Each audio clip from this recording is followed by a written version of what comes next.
Hola, hola, ya vamos a empezar. Ya estamos aquí como panelistas, Armando Dávalos, Ernesto Lara, que va a fungir como nuestro expositor de la noche de hoy. Ernesto Lara, ¿puedes prender tu micrófono, la cámara, para que la gente te pueda ubicar? Sí, claro. Hola, hola. A ver, se me hace que no te escucho, Ernesto Lara. Bueno, ¿se Listo. escucha? Sí, ahora sí, perfecto. ¿Puedes activar tu cámara también? Sí, nada, estoy checando porque estoy viendo. Bueno, en lo que lo pones, voy dando la introducción. Me presento, yo soy Tony Bachi, seré su conductor de este programa, como todos los lunes de anestesiología. Hoy tenemos un gran tema, manejo de la cefalia postpunción. ¿Hay algo nuevo? Aquí lo titula Ernesto Lara. Bueno, les presento quién es Ernesto. Ernesto es residente primer año de anestesiología en el Hospital Dr. Jesús Gilberto Gómez Maza, allá en Chiapas. Diplomado en urgencias médicas, quirúrgicas, y diplomado en salud materna e infantil. ¿Algo más que se me haya olvidado, doctor Ernesto Lara? ¿Algo que quieras comentar aquí a la gente para que te ubique, que vea también un poquito más de tu currículum? Pues buenas noches a todos. Primero que nada, gracias por la invitación. No, gracias por estar con nosotros. Y pues no, más prácticamente eso. Bien dicho, lo que ya comentó. Y pues es un placer estar aquí con ustedes, dándole un poco de las actualizaciones sobre el manejo de la cefalea postpunción. Correcto, muchas gracias. Te voy a explicar cómo está la dinámica, mi querido doctor Ernesto Lara, y al público en general, por si son nuevos en estos webinarios. Doctor Ernesto Lara tendrá 30 minutos para exponer su tema. Al terminar, entrará la doctora Bernadette Casillas para complementar la charla, cuestionar si es que es necesario hacerlo, puntualizar ciertos temas, y posteriormente a la participación de nuestra doctora mentora, pasaremos con el mejor público que existe, que son los residentes, que realmente son los que enriquecen el programa. Sus preguntas, su participación es lo que enriquece el programa. Entonces, mantengan activos, vamos iniciando con toda esta semanita, pregunten, no hay pregunta mala, aquí tenemos un buen doctor, Ernesto Lara, para contestarlas.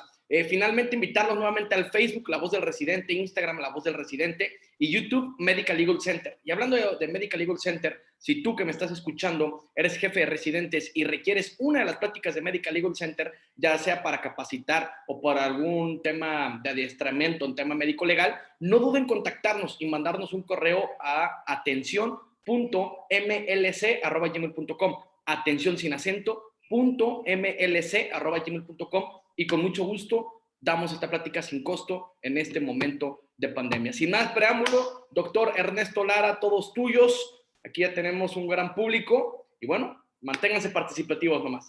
Saludos, te los dejo. Gracias.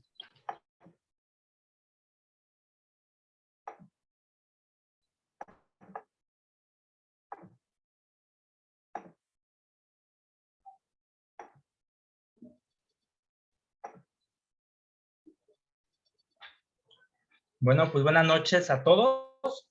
Mi nombre es Ernesto Enrique Lara Gómez. Soy residente del primer año de la especialidad de anestesiología en el Hospital Gómez Maza de Tuxtla Gutiérrez, Chiapas.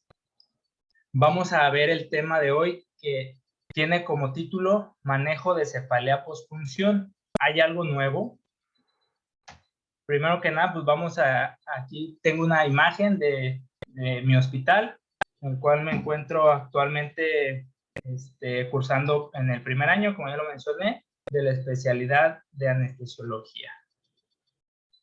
Ya entrando más a detalle con el tema, pues vamos a tocar desde la introducción, la epidemiología, fisiopatología y cuadro clínico, diagnóstico, y nos vamos a ir con un enfoque mayor al tratamiento, en cuanto al que ya se ha conocido hasta algo un poco más estudiado recientemente en diferentes bibliografías de diferentes artículos. En cuanto a la introducción, pues vamos a ver que desde 1898, el doctor médico cirujano Carl August Wirth fue el primero en realizar un bloqueo neuroaxial el cual lo relacionó con una cefalea por pérdida de volumen.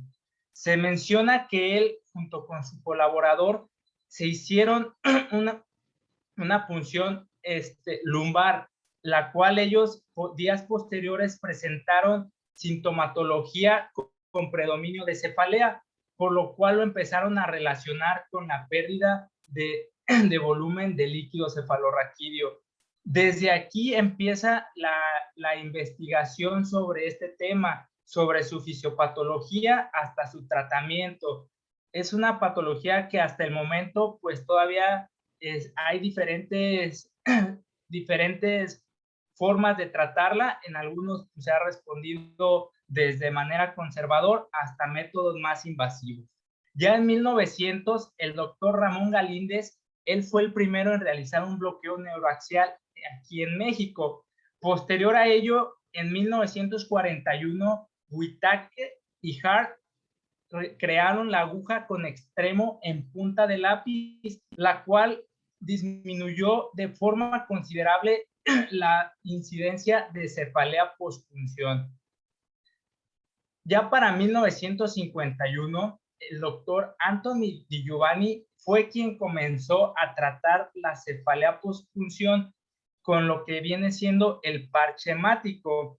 Él empezó empleando 10 mililitros de sangre autóloga, la cual ya en años posteriores fue variando el volumen de este contenido hemático, viendo ya posteriormente estudios en el cual nos menciona que hay una mayor evidencia en la eficacia en un volumen de 15 a 20 mililitros de contenido hemático. Posterior a esto, hay estudios en donde ya pasando este volumen no aumenta significativamente el tratamiento de la cefalea. No hay todavía estudios concretos que entre mayor volumen, mayor va a ser la eficacia del tratamiento. Vamos a ver en cuanto a la definición, la cefalea postpunción lumbar de duramadre es aquella que ocurre dentro de los primeros 5 días de una punción lumbar y va a desaparecer dentro de una semana. En cuanto a la incidencia, pues conocemos que la punción puede ser advertida o puede ser inadvertida. La punción advertida es la que conocemos, en la cual nosotros incidentalmente vamos a perforar la duramadre para realizar algún tipo de manejo anestésico, en el cual vamos a obtener líquido cefalorraquídeo y en posteriormente pudiéramos llegar a tener algún tipo de sintomatología. En cuanto a la punción inadvertida, pues es la que comúnmente, como su nombre lo dice, vamos a perforar de manera incidental o accidental la duramadre, ya sea por algún tipo de manejo, ya sea en procedimientos diagnósticos o en algún tipo de procedimiento anestésico, en la cual la perforación va a corresponder a una pérdida de líquido cefalorraquídeo, la cual va a ser considerada de acuerdo a diferentes factores, como puede ser los tipos de aguja o los diferentes tipos de edades o patologías de los pacientes. En cuanto a la incidencia global de la cefalea postpunción de duramadre después de los procedimientos neuroaxiales, va a variar del 6 al 36%, con predominio en la anestesia obstétrica. En los procedimientos diagnósticos o terapéutica, su incidencia va a llegar del 30 hasta el 50%. Y la punción dural no intencional se va a producir en el 1 o 2% de los bloqueos peridurales, provocando cefaleas en el 30 o hasta el 70% de estos pacientes. Como podemos ver, varía mucho la incidencia. Va a depender mucho como ya lo mencioné, de los factores predisponentes o factores de riesgo de los pacientes. Hasta el 85% de la incidencia va a ocurrir en la punción epidural accidental. Manejando un poco de la fisiopatología, vamos a ver que todo esto sintomatologías va a corresponder a una pérdida de líquido cefalorraquídeo. Vamos a ver que este va a ser el principal causante de nuestros síntomas. Como sabemos, el líquido cefalorraquídeo se va a producir en los plexos coroideos a una velocidad de 0.35 milímetros por minuto o 500 mililitros en 24 horas. El volumen normal de líquido cefalorraquídeo en el adulto es de 150 mililitros aproximadamente, y la mitad de este se va a encontrar en el compartimento intracraneal. De aquí vamos a generar lo que viene siendo el porqué de nuestros síntomas, de nuestra cefalea o de nuestra sintomatología. Vamos a tener dos vertientes: la que vas ya teniendo la pérdida de volumen de líquido cefalorraquídeo, vamos a tener un desplazamiento del cerebro y de otras estructuras, como puede ser raíces nerviosas o pares craneales. Esto va a hacer que, a consecuencia, cuando un paciente tiene una perforación incidental o advertida de dura madre, empieza a ponerse en posición de bipedestación. Por gravedad va a producir una tracción de las fibras nerviosas sensoriales craneales, provocando desde cefalea, puede haber una diplopia, puede haber hasta una ceguera. Todo esto va a depender del tipo de fibra nerviosa la cual se va a estar traccionando. En otra parte de su fisiopatología vamos a tener lo que es la vasodilatación de los vasos cerebrales, que va a ser explicada por la teoría de Monroe-Kelly. ¿Qué nos dice esta teoría? Que al momento en el que nosotros tenemos una disminución a consecuencia de una pérdida de líquido cefalorraquídeo, nuestros tres compartimentos que tenemos intracraneal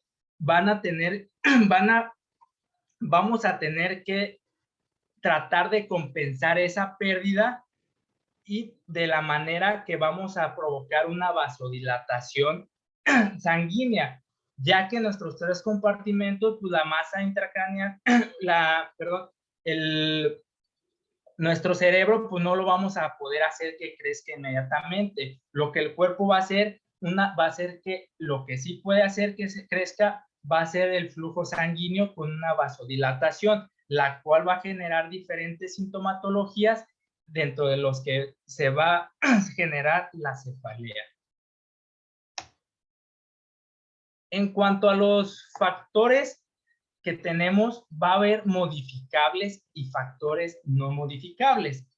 En los modificables tenemos el calibre de la aguja o los diseños de las diferentes agujas que tenemos, así como también vamos a tener desde la experiencia del anestesiólogo o del médico que va a hacer los diferentes tipos de procedimiento. Los factores no modificables con los que contamos va a ser la edad, el sexo, los embarazos y los antecedentes de cefalea. Aquí en este cuadro vamos a ver la frecuencia de cefalea postpunción en relación a los diferentes factores que he estado mencionando. Vemos que el sexo femenino va a tener un predominio del 14% y al comparado del sexo masculino de un 7%, que vamos a ver que sería como un 2-1. En cuanto a las edades, pues va a ser principalmente la frecuencia en adultos jóvenes de 20 a 40 años de edad. Ahorita vamos a ver más o menos por qué en estos pacientes. Otro factor va a ser el calibre de la aguja, de 16 a 18 Gauss. Va a ser principalmente donde va a haber un mayor porcentaje de hasta el 75%, y dependiendo de los tamaños, entre menor sea el diámetro, va a ir disminuyendo el porcentaje. Como ya vimos, los factores de riesgo también vamos a tener desde los asociados a los, a los no modificables, que va a ser el paciente en cuanto a su edad, el género, el índice de masa corporal, los antecedentes de cefalea crónica y los antecedentes de cefalea postpunción. En cuanto a la técnica, los que están asociados a esto va a ser el tipo y el calibre de la aguja, los intentos repetidos que vamos a dar a nuestros pacientes, así como la experiencia del anestesiólogo.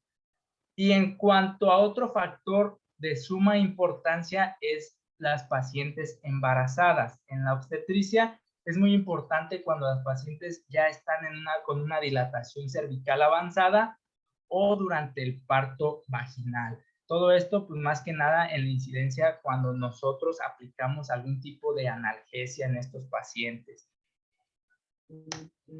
En cuanto al tamaño de la aguja, el tamaño de la ruptura dural va a ser directamente proporcional a la cantidad de pérdida de líquido cefalorraquídeo. Aquí vemos que el 70% si el tamaño de la aguja es entre 16 y 19, o 40% si el tamaño de la aguja es entre 20 o 22 Gauss.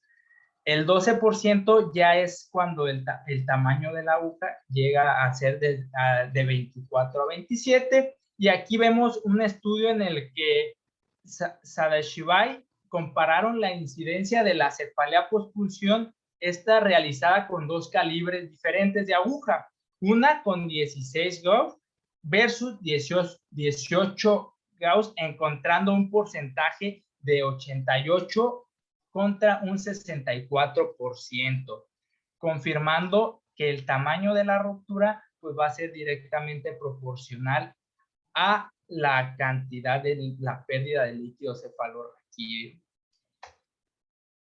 También en una revisión sistemática de la base de datos Cochrane, compararon agujas espinales cortantes y de punta de lápiz en la anestesia espinal con respecto a la cefalea postpunción de dura madre, donde hubo una inclusión de 25 ensayos controlados aleatorios, en donde el análisis mostró que una aguja espinal con punta de lápiz resultó en una tasa más baja de cefalea postpunción con un uso menos frecuente de parches de sangre epidural. Entonces, aquí hubo menos tratamientos invasivos.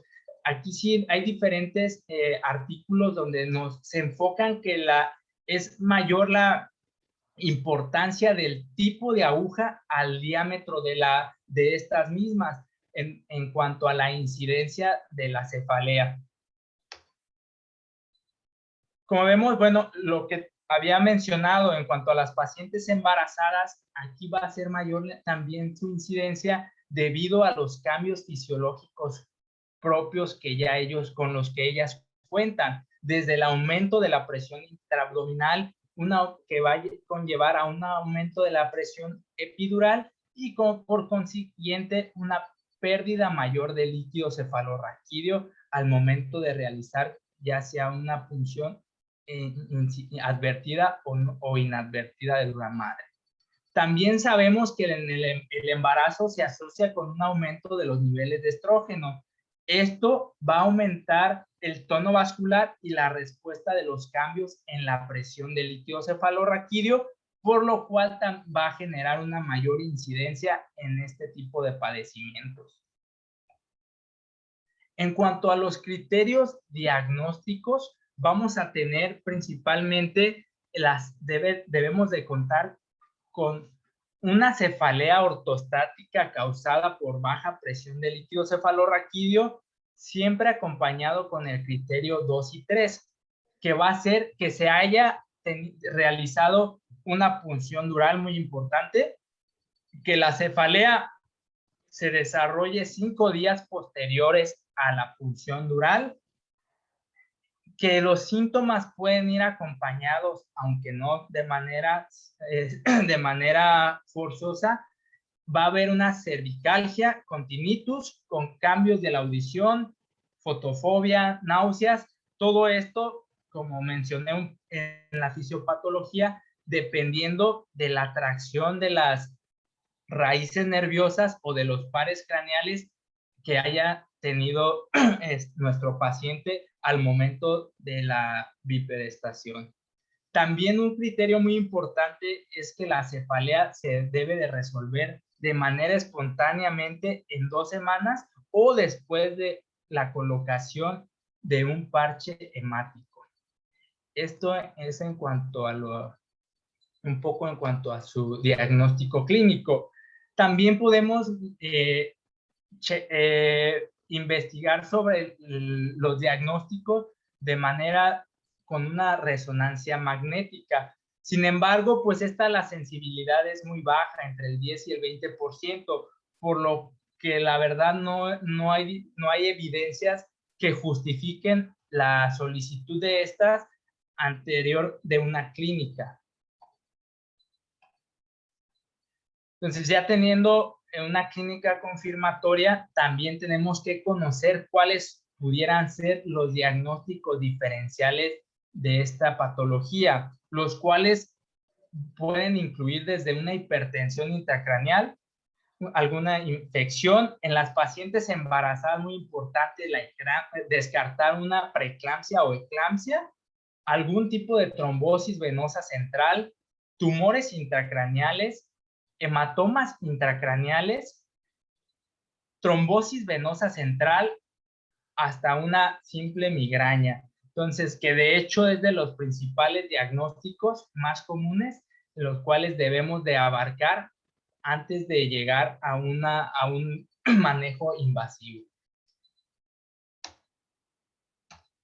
En cuanto al tratamiento, vamos a ver que va a estar enfocado desde la profilaxis, va a haber tratamiento conservador, tratamiento farmacológico, hasta el tratamiento invasivo.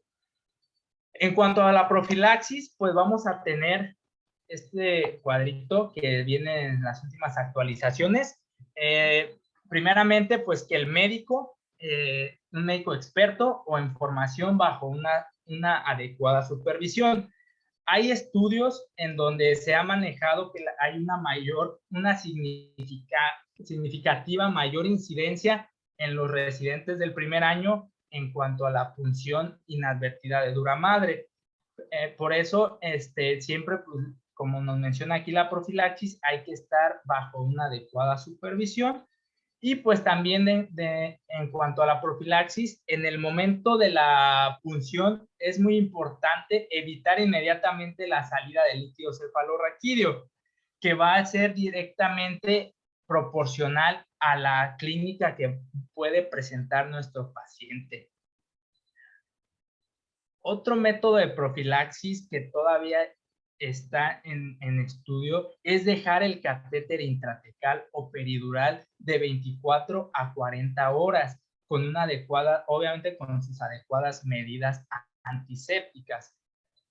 Todavía hay diferentes estudios donde algunos mencionan que sí tiene un grado de significancia dejar este catéter, pero hay otros en donde mencionan que es más el riesgo de una infección al beneficio que le va a llevar a nuestro paciente. También la administración de morfina de manera peridural a una dosis de 30 a 50 microgramos kilo, vamos a poder emplearlo de manera profiláctica. Aquí hay estudios en donde se enfocan mucho a la incidencia de los efectos secundarios de los opioides como la morfina. Entonces, se menciona que no es tan recomendada de primera mano como un tratamiento profiláctico, ya por el elevado índice de náusea y vómito que puede generar a nuestro paciente. El cocintropin es de los medicamentos más actuales que se ha manejado en cuanto a profilaxis, el cual pues se puede utilizar a una dosis de 20 a 40 unidades intramuscular o subcutánea. Su función que es un análogo de la adrenocorticotropa, va a generar que haya un aumento en la producción de líquido cefalorraquídeo. Entonces, esto es en cuanto al tratamiento profiláctico. Ya para abarcar un tratamiento farmacológico o de manera invasiva, va a ser muy importante determinar la escala de la escala de EVA de nuestro paciente.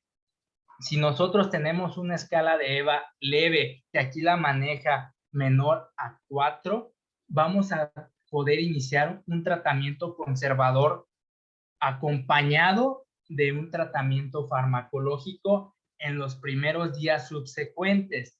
Sin embargo, si la escala de EVA es arriba de 5 en los días posteriores, podemos nosotros determinar si de manera inicial utilizamos algún tratamiento invasivo, principalmente el parche hemático.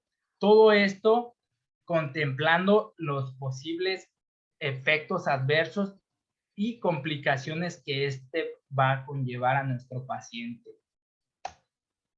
Entonces, en cuanto al tratamiento conservador, pues vamos a ver que está la hidratación desde 30 hasta 50 mililitros por kilo día hasta que tolere la vía oral. Ya tolerando de todos modos la vía oral, se va a dejar a libre demanda con un mínimo de 3 litros al día. En cuanto al manejo sintomatológico, pues ya conocemos, podemos dar desde diferentes AINES, se recomienda la combinación ya sea de paracetamol con cafeína a las dosis ya estandarizadas o un análogo de la ACTH como el cocintropin. También se menciona el uso de los esteroides. Los últimos artículos refieren una mayor eficacia en el uso de la hidrocortisona, todavía mucho mayor comparada a la dexametasona. En cuanto a la dosis que se maneja es 100 miligramos IV cada 8 horas por 3 a 6 dosis. O también se puede utilizar prednisona 50 miligramos por día vía oral. Esta, pues, tratar de reducirla gradualmente. Entonces, en cuanto a los opioides, podemos hacer uso de tramadol en una dosis de 50 miligramos IV de cada 6 a 8 horas. Esto considerando también siempre los efectos adversos que pudiera generar cualquiera de estos fármacos. Ya llegando al tratamiento, viendo si con el tratamiento conservador responde nuestro paciente, pues ya nada más quedaría darle un seguimiento para ver que no haya una recidiva en la sintomatología que pudiera llegar a ser a consecuencia de otro tipo de patología o otro tipo de agravante. En cuanto al parche hemático, pues se va a considerar, como les mencioné, cuando hay una cefalea severa. Aquí en este cuadro menciona un EVA arriba de 7. Esta 48 horas cuando ya haya fallado al tratamiento conservador, podemos aplicar un volumen de 10 a 20 mililitros de sangre autóloga. Esta se debe de aplicar de preferencia en el primer espacio intervertebral abajo de donde se realizó el incidente. La paciente debe de permanecer en reposo en decúbito supino por 24 horas. Si persistieran los síntomas, podemos contemplar un segundo parche hemático posterior a las 24 horas con una previa valoración de la escala de EVA. Así como por el seguimiento, si llegara a seguir con la sintomatología, podemos contemplar hasta un tercer parche hemático, acompañado de preferencia con una resonancia magnética para valorar si no es consecuencia alguna otra patología, como alguna tumoración o algún otro tipo de los diagnósticos diferenciales que ya los vimos anteriormente. Si continúan los síntomas, descartando cualquier otra patología y sabiendo que es secundario a nuestra punción de dura madre, pues lo que se debe de realizar sería un cierre quirúrgico. Todo esto, pues contemplando ya que hayan fallado los tratamientos previos. En cuanto al parche hemático, pues vamos a ver que es el tratamiento preferido actualmente para este tipo de padecimientos, ya que se ha observado que proporciona alivio del dolor en alrededor del 61 hasta el 98% de los casos. Este procedimiento implica inyectar una pequeña cantidad de sangre autóloga en el espacio epidural para detener la fuga de líquido cefalorraquídeo. Y pues está indicada para pacientes los cuales no respondieron al tratamiento conservador, ya sea farmacológico o no farmacológico. Vamos a ver que tiene sus indicaciones y sus contraindicaciones. En cuanto a las indicaciones, se haya descartado alguna otra. Ernesto, ¿Sí? tenemos ya nada más 3 minutos. Ok, doctora. Gracias. Ok, entonces, en cuanto a las indicaciones, se ha descartado, ya que se ha descartado otra causa de cefalea, en la cefalea severa que incapacita actividades diarias o en la falla del tratamiento conservador. Y sus contraindicaciones va a ser el rechazo por el paciente, una infección local o sistémica o trastorno de la coagulación. Las complicaciones pues van a ser primeramente el dolor lumbar, infecciones desde abscesos peridurales, meningitis, aracnoiditis, hasta una síndrome de cola de caballo. Viendo revisando diferentes artículos, este artículo de la revista Cochrane nos compara, nos da una comparativa si es factible aplicar el parche hemático para una prevención o como profilaxis a la sintomatología que nos va a desencadenar la punción de dura madre, el cual nos dice que no es recomendado aplicarlo como profilaxis, ya que no ha demostrado una clara evidencia de que vaya a reducir la sintomatología. Hay otros estudios en donde se está empleando la aminofilina a una dosis de 250 miligramos, en donde esta se realiza, se realizó en embarazadas en las cuales se realizó una anestesia epidural combinada y nos dieron como una conclusión que la inyección intravenosa intraoperatoria de 250 miligramos de aminofilina previno eficazmente la aparición de la cefalea postpunción después de una cesárea bajo anestesia combinada. Esto pues nos va a apoyar en el uso de la aminofilina en cuanto a la profilaxis. Otro de los tratamientos más actuales que se han contemplado es el bloqueo del nervio occipital mayor, el cual ha tenido una eficacia muy importante en este estudio donde se revisaron en diferentes años la respuesta a este bloqueo, en donde hubo una eficacia en la mayoría de los pacientes sin ningún tipo de efecto adverso. Entonces, y por último, pues está el bloqueo del ganglio esfenopalatino. Se está realizando. Todavía hay diferentes estudios donde nos dice que el bloqueo del ganglio esfenopalatino con anestesia local no tuvo un efecto estadísticamente significativo sobre la intensidad del dolor en comparación con placebo, pero sí evitó en la mitad de los pacientes la colocación de un método invasivo como el parche hemático.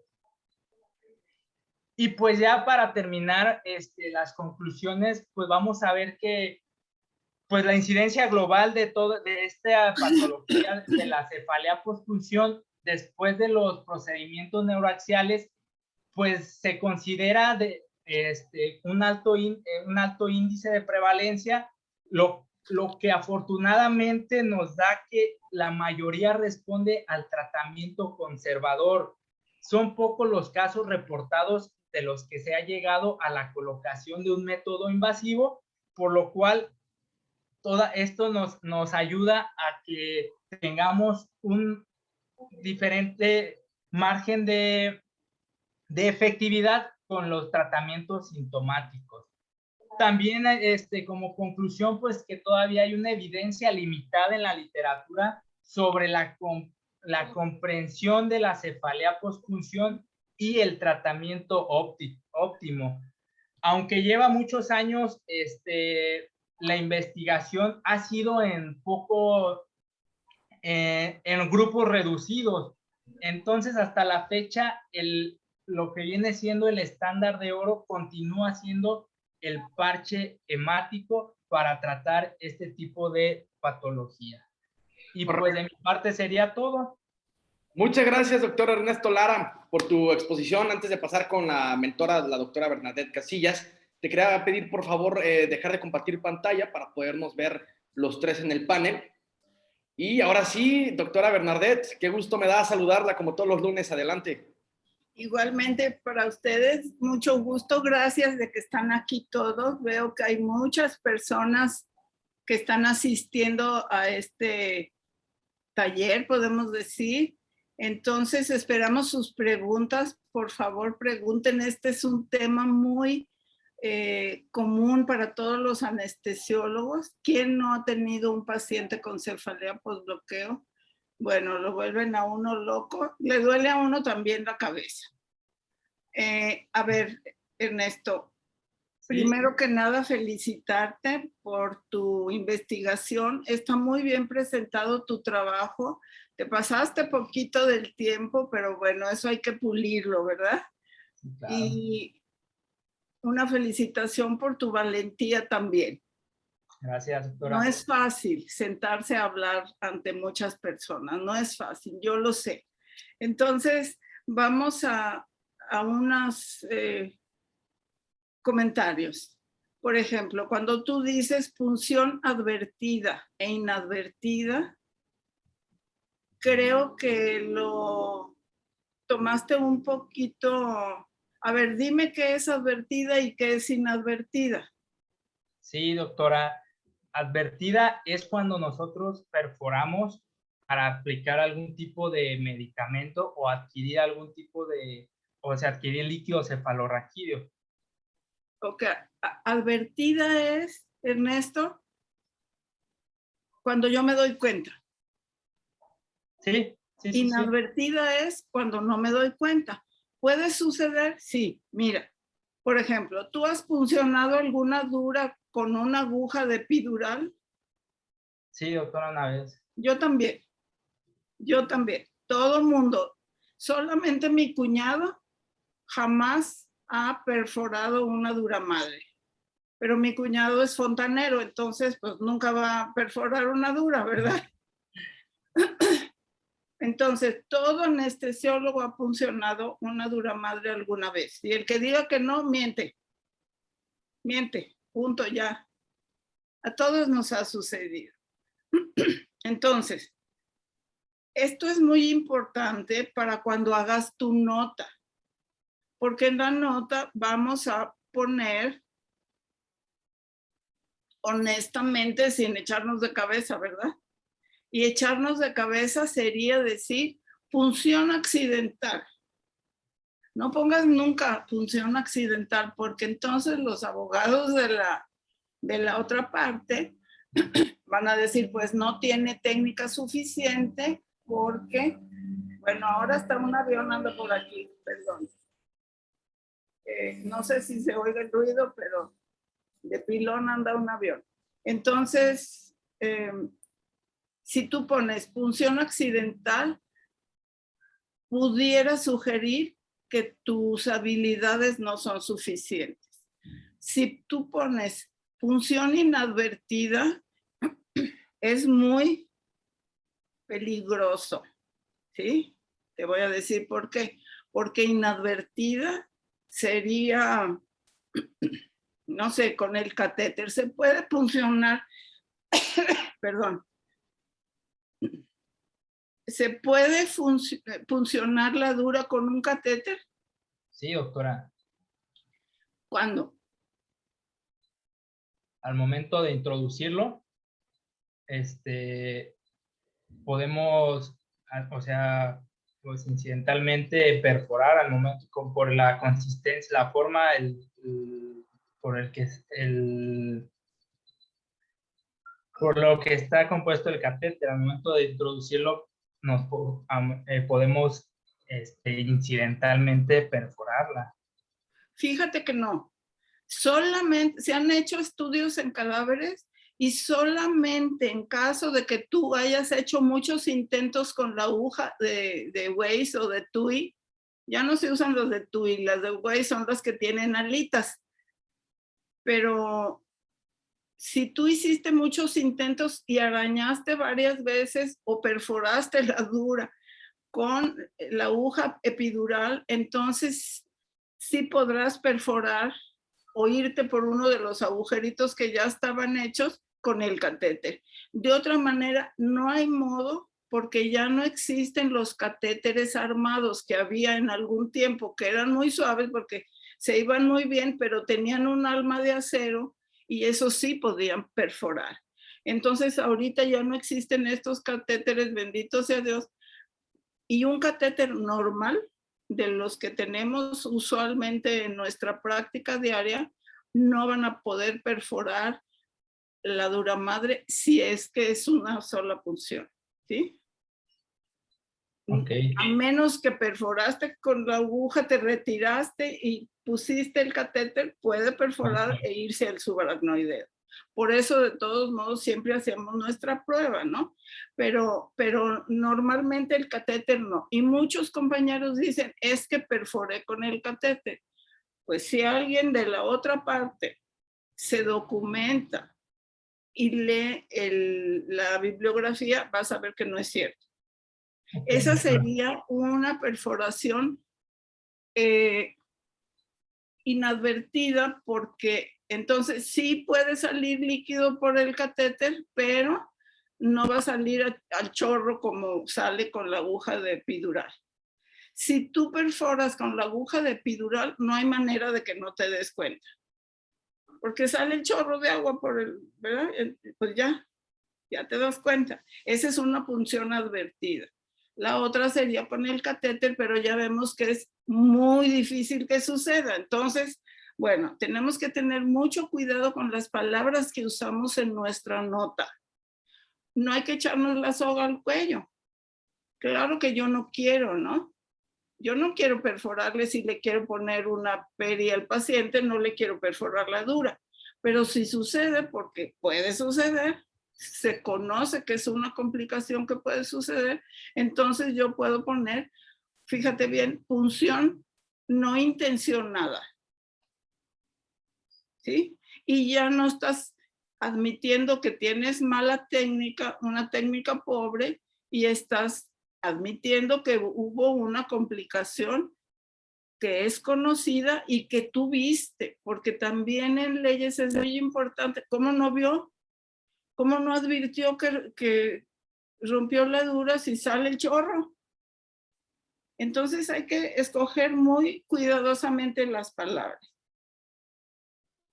Entonces, dentro de los factores que sí son modificables, pues es tener una buena técnica para tener poquito intentos, pocos números de intentos, ¿no?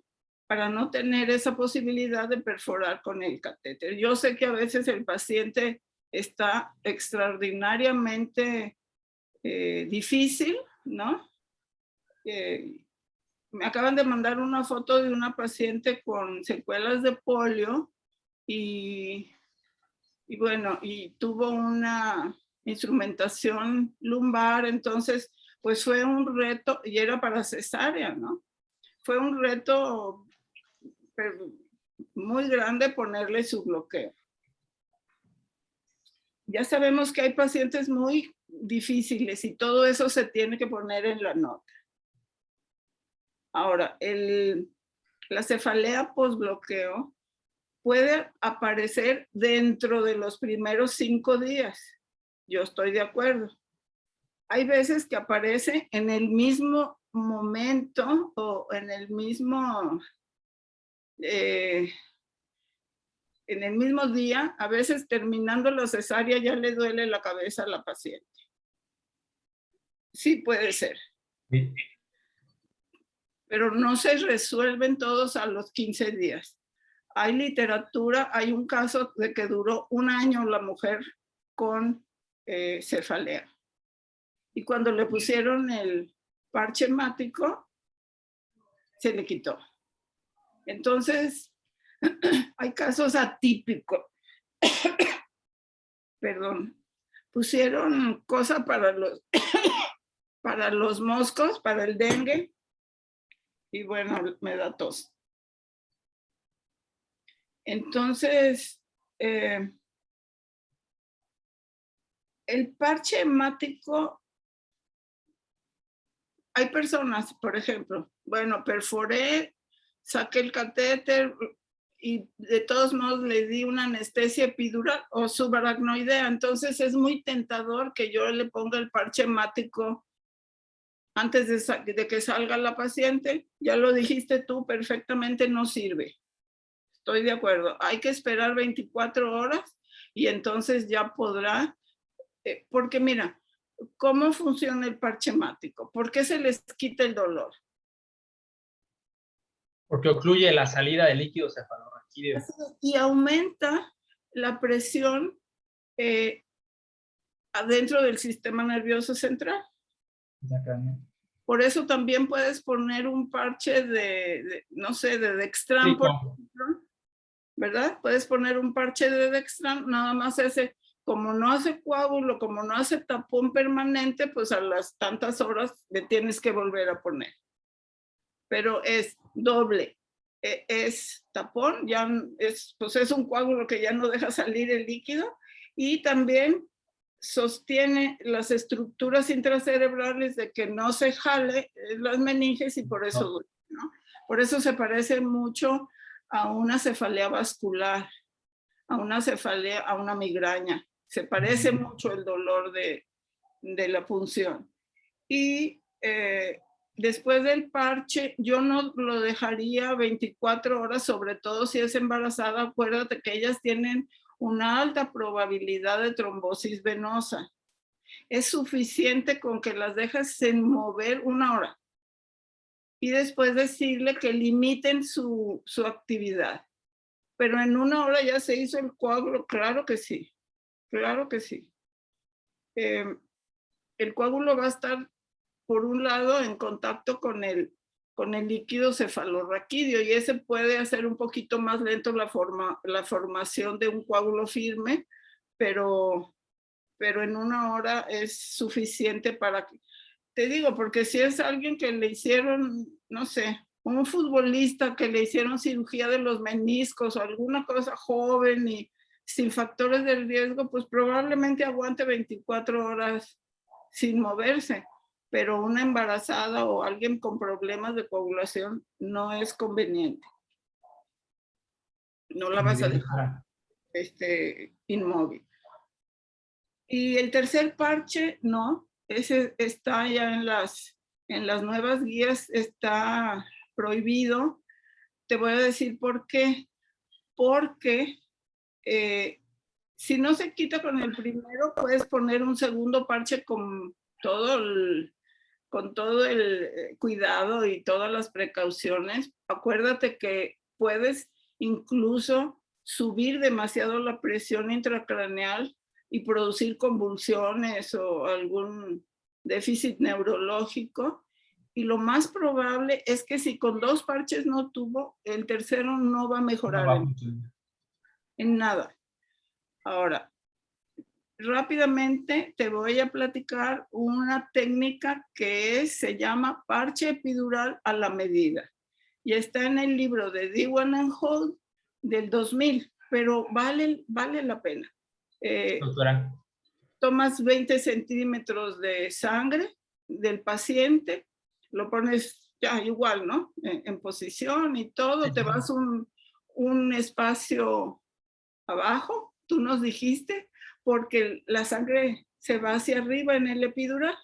Entonces te vas un espacio abajo para que el coágulo se haga donde queremos y empiezas a inyectar hasta que el paciente te diga.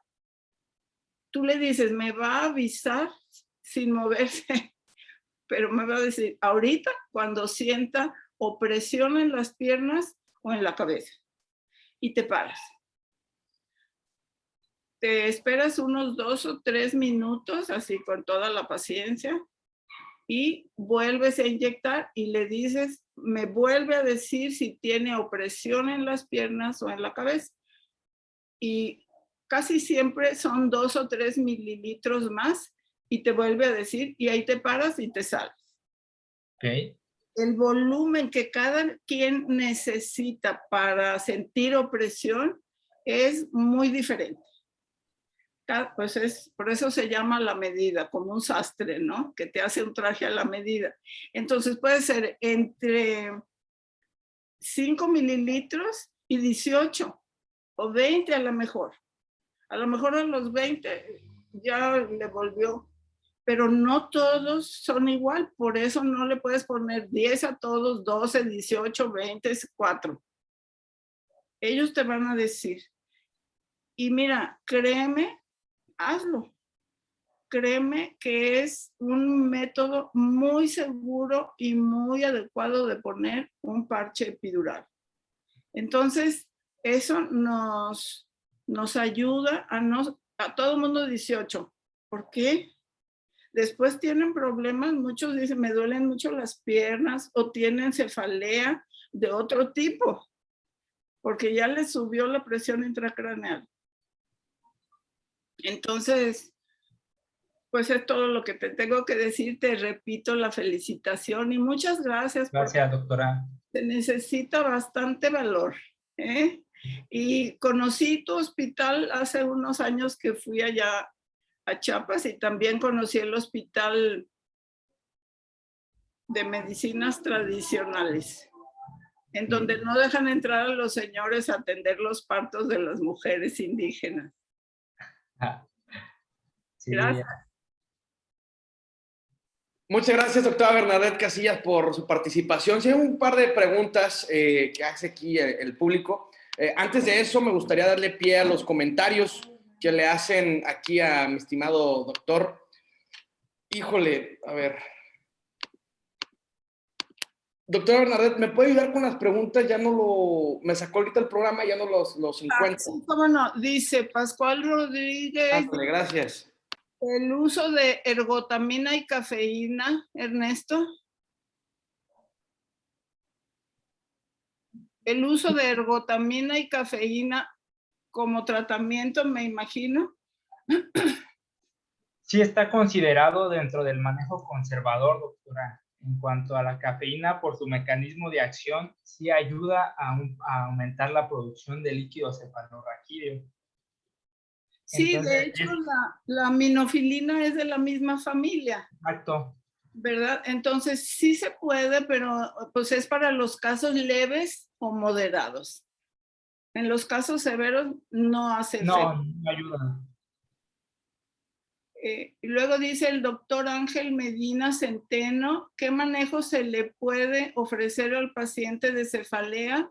Creo que lo dijiste muy bien tú, las medidas pues van de menos a más, ¿verdad? Antes se usaba un vendaje bien apretado en el abdomen, eso ya se sabe. Pero ya hay evidencia que no hay nada.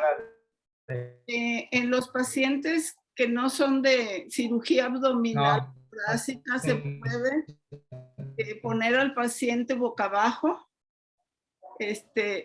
y mejora un poco, pero no son, o sea, son tratamientos anecdóticos que no tienen un gran soporte bibliográfico, ¿no? Pero que tome mucha coca y té y chocolate y todo eso, pues está muy rico, pero no, ahora que viene el tiempo de fríos, pues sí, un chocolatito es rico, pero todas las teofilinas son para casos muy, muy leves y sí ayudan, pero no son terapéuticos en casos de cefalea incapacitante, no. El doctor Silvio Arturo Zamudio Oropesa dice, en cuanto a la aplicación de parche hídrico con 20 mililitros de Macel, ¿es válida? Pues no hay una fuente bibliográfica que avale que se pueda, pero por el mismo mecanismo de que va a fluir la salida del líquido cefalorraquídeo, como lo vimos, pues puede ayudar de cierta manera. Sí, sí puede ayudar, nada más hay que tener en cuenta que el hemacel puede dar reacciones alérgicas en algunos pacientes, hay que tener en cuenta. Y no dura mucho, o sea, no dura, el parche hemático dura varios días mientras se reabsorbe y entonces por eso cuando sirve, sirve perfecto y es terapéutico, es curativo. Cuando no sirve hay que inmediatamente buscar una consulta neurológica y descartar otras cosas. Yo no le haría una resonancia a todos los pacientes, sobre todo en obstetricia, a todos los pacientes que tienen cefalea, si yo ya sé que les perforé o que perforó el neurólogo en algún procedimiento. Yo no les haría resonancia, pero si le pongo un parche y no se quita el dolor, tengo que hacer muy bien el diagnóstico diferencial. Tú mencionaste algunas de las patologías que se pueden asemejar a este cuadro. Simplemente la gente que toma café y como lo operaron ya no está tomando café, puede tener cefalea, pero no es cefalea por punción. Entonces hay que hacer un diagnóstico bien acucioso y hablarle al neuro, ¿no? Jamás poner un tercer parche porque podemos empeorar las cosas. Claro, Bernadette, vamos a pasar a las conclusiones, dado el tiempo. Empezamos con el doctor Ernesto Lara. ¿Cómo te sentiste? ¿Algún consejo que te quieras dar a los que van a entrar apenas? Y además, cualquier conclusión aunado a lo comentado. Adelante. Sí, pues nuevamente agradecer por la invitación y pues la verdad es un foro donde es muy importante para nosotros los residentes por las actualizaciones o los casos que se manejan en los diferentes hospitales. Todo eso nos ayuda para nuestro autoaprendizaje y saber los diferentes manejos que cada uno tiene. Entonces, la verdad, me parece muy importante todo este tipo de pláticas, de conferencias. Y pues como conclusión a mi tema, pues más que nada, como mencionó la doctora, individualizar a cada paciente, no tener el tratamiento como una receta de que a todos les vamos a dar lo mismo, siempre considerar los factores predisponentes que cada paciente tiene y los tratamientos siempre irnos de lo menos invasivo hasta si de plano ya no se puede llegar a considerarlo invasivo. Y pues, más que nada, pues tratar de seguir investigando, seguir valorando a nuestros pacientes qué tratamientos nuevos que manejan los últimos artículos les podemos dar a nuestros pacientes para seguir esa evidencia científica. Y pues de consejo a los nuevos residentes, pues que es una muy bonita etapa de nuestras vidas y pues que la aprovechen al máximo, que se pasa muy rápido el tiempo y pues que felicidades a los que van a ingresar este próximo año. Correcto, muchas gracias, doctor Ernesto Lara. Aprovecho también para felicitarlo por su exposición muy completa, muy bien desmenuzada. Además, en 35 minutos a veces es complicado poderte explayar y ser claro, puntual. Sin embargo, creo que lo lograste. Entonces, no se ve todos los lunes esto que acabas de hacer. Entonces, te felicito de antemano. Doctora Bernadette, conclusiones, por favor. Pues buenas noches a todos, que descansen y estén muy tranquilos. La única recomendación es seguir estudiando. Esto es una mina inagotable de conocimientos para todos. Nada está completo, nada está dicho todo. Siempre hay nuevas cosas que tenemos la obligación de conocer y hay que estudiar. Y un abrazo para todos. Muchas gracias, doctora Bernadette Casillas, Ernesto Lara. Felicitarlo nuevamente. Y bueno, como aunado lo que comentaba la doctora Bernadette, que hay que seguir estudiando y también hay que compartir nuestras enseñanzas. Yo te quiero hacer una pregunta, Ernesto. Creo que hoy, y confírmamelo, aprendiste el doble. Sí, claro. ¿verdad? Entonces, al compartir aprendemos todos, aprendemos nosotros mismos otra vez, te preparas, lo vuelves a ver, lo lees, lo expones y aprendemos lo que te estamos observando, que a lo mejor no tenemos dominio del tema, nos inspiras a también estar aquí en una plataforma como esto, como los quiero invitar, aprovechando el espacio, a todos los residentes que nos están viendo, manden su currículum, manden su tema.